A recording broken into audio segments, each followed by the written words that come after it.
Welcome to Creativity with Kim, where everyone is welcome and creativity is for everyone. Please like and subscribe so that you don't miss anything. You can find a full list of all the products and links of what I've used in the description box. So I wanted to hop on here and show you, first of all, before we create our card, the Wonderland sticker sheet and paper pack. So our stickers are cardstock thickness, and our paper packs come with 3 different pattern papers, and they're double-sided on each. So you get 2 sheets of each double-sided paper. Here's the Wonderland scrapbooking stamp set, and here is the If Snowflakes Were Wishes stamp and thin cut set. You can get the Wonderland scrapbooking set with a thin cut as well. So I have already stamped out a couple of my images already with intense black ink, and I'll explain later why you want to use intense black. When you're using a new stamp set, you want to make sure you season your stamps. So I rub them on my arm to get them seasoned. It just pulls off some of the film that was on there from manufacturing. And then I like to stamp it off on another piece of paper just to make sure that it's inked up really well. And I always make sure I have the foam packaging or my Versamat flipped over to stamp on, because that gives you a crisper image. Also, another tip is to make sure that there's no stray ink on your blocks, because otherwise you could end up with a little smudge of ink on your project, which you can embellish over top of, but it's not ideal. So, and then I use the stamp chamois to clean my stamps. I love it. All you have to do is add water and it cleans them so easily. So it's a fantastic tool. Best thing ever since sliced bread. And I'm just figuring out what I'm going to do for a background. So I'm going to do some snowflakes, and I'm using the largest 2 snowflakes from the Wonderland scrapbooking stamp set. And I'm going to use the smaller one from that set, as well as from the If Snowflakes Were Kisses after. So I'm going to use my Glacier ink. And the difference between the ink pads is the Glacier is an old style ink pad, and you had to twist and turn to open them. Glacier's still a color I have, and so I'm using my old ink pad. The new ones are magnetic and simple to open, and they're just great.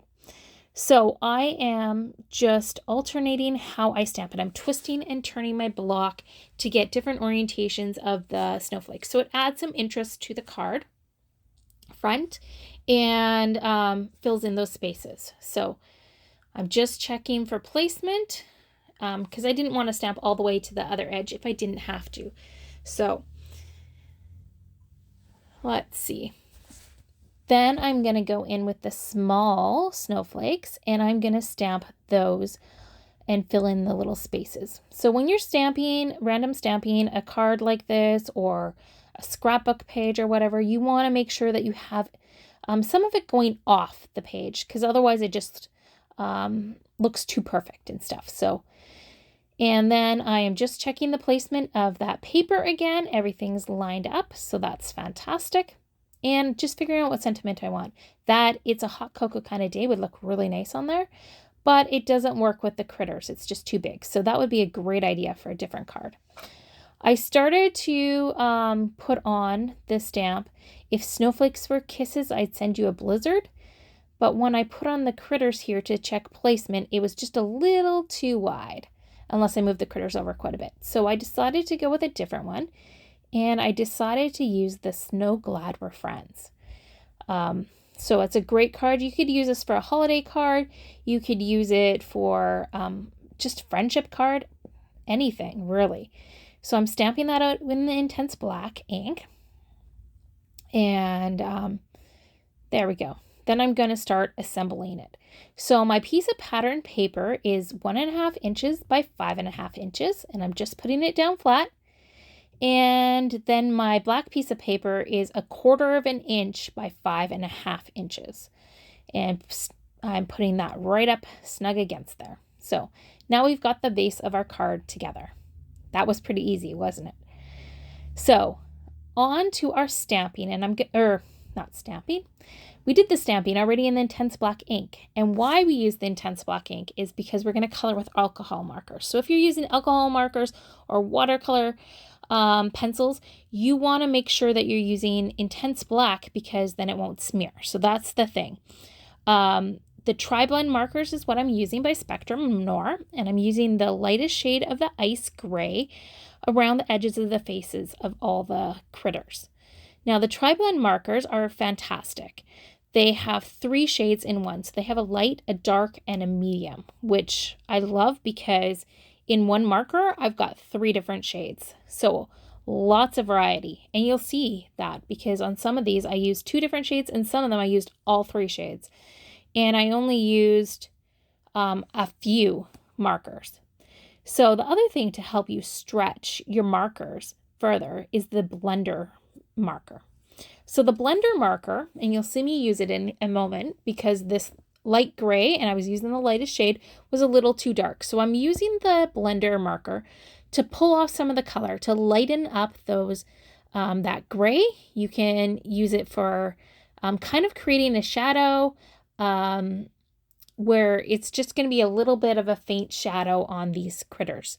And you can use it to lighten up your colors or blend them together. So I love it, and I've used it lots of times where I did some gnomes and I wanted them to have a beard, but I didn't want, I wanted it to be white, and I just wanted a little bit of a shadow, just like with their faces here. So again, I went around with the lightest shade of the ice gray, and then I just removed most of it with the blender, and it just added that shadow and just makes it pop. It just adds that little bit of depth, which is fantastic. So I am really enjoying using the Tri-blend markers in the blender. So we've got all of our faces done, and I just like to test out usually my colors on a little scrap of paper so that I can see, is that the color I really want or not? So I'm going in with the lightest shade of the ice blue blend, and I'm doing every other part of his scarf for this little polar bear.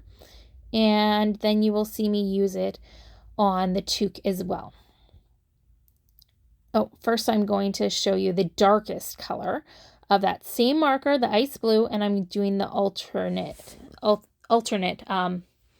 pieces of the scarf. So I just used 2 colors. So really on this little guy, I used 3 markers, I guess, because I used the blender, I used the ice gray, as well as the ice blue.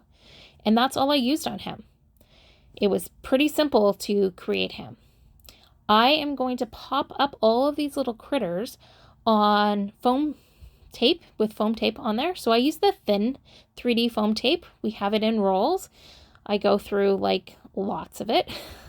I think I need stock in it. It's just great for just adding that dimension. And then to add a little bit more dimension and some sparkle, I'm going in with the diamond stickles and just adding it to his scarf, and then I'm going to add it to the little pom-pom as well. Now, in an ideal world where I'm not videotaping this and putting it all together at once, I would just set that aside to dry before placing it on my card. However, because it is a live video, I had to be really careful when I was placing this stuff to not touch where the stickles was and mess it up. So I'm just figuring out the next color I was going to use, and I decided to use the hydrangea blend marker on the penguin. So I am doing the earmuffs with the medium shade of the Tri-blend, and then I went around the outside of them. There's some little like black lines, and I went and did those, and then the lines, the little V's on the scarf with the darkest shade. And then I went and used the lightest shade on the rest of the scarf. So I used all 3 colors of that marker along with the ice gray, the blender, and then I am going to do the beak. You'll see in a moment with the, I almost forgot about the beak when I made this. And I did the beak with the orange blend, and I used the lightest shade of the orange blend for the beak to pop. I went to do some penguins last year and realized I did not have an orange marker, which made it really challenging to do the beaks and the feet of the penguins. So, but like I said, you don't have to use these markers. I love these markers. You could use shimmer brushes. You could use stickles just to color them in. You could use watercolor pencils, pencil crayons. You could also use watercolor paint. So really, there's so many things. Oh, the other thing you could use is you could use your ink pads. And I love with our new magnetic ink pads, if you squish the lid, you can actually get some ink onto the lid, and you can pick that up with a water brush or a clear shimmer brush, and then you can paint in your images that way too. So there's so many different ways that you can color in your images and have fun. Really, the sky's the limit, and it's all about trying new things and getting creative. So these cards are some that I think my kids will be making even for their teachers and friends and stuff, because they're simple and the kids can do them. So for the panda here, I'm using the Antique Pink blend, and I am using the lightest shade for the scarf or coat, whatever it is. Maybe it's a hood of the jacket. And then I started to put, there's little lines on that, and I used the medium to start with, and then later decided that it wasn't dark enough, so I went and used the darkest blend and went over those areas. And on the toque, I used the light and the dark. I found that stood out the best. So these take a matter of moments to color in, really, and stuff. I think for me, the longest thing was figuring out what colors I wanted to use to go with this paper, because I didn't want to use too dark of colors like reds and greens, because I wanted to make sure that it really matched the paper that I was using. So again, some foam tape. I didn't put the stickles on this one yet because I wanted to see where it was going to go. Now I decide where that one's going to go and place it. And then I realized that I need to switch up the penguin and the polar bear because it won't fit properly with that little scarf with it how it was. So I'm carefully taking the foam tape off camera and pushing down on the nose that I don't get stickles on my finger at all. And then putting on my penguin too. So being really careful there because I didn't want to mess it up. I'm known to do that. So I'm adding some stickles onto my panda as well. And then I also decided that I wanted to add some stickles, you'll see in a moment, to the middle of the snowflakes. So that just adds a nice pop. So I hope you enjoyed this. There's some stills coming right away of it. And let me know if you try this. If you make this card, please tag me in it and share it with me.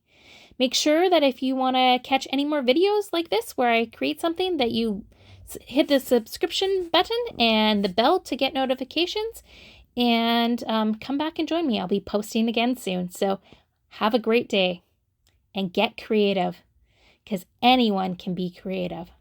Blessings on you.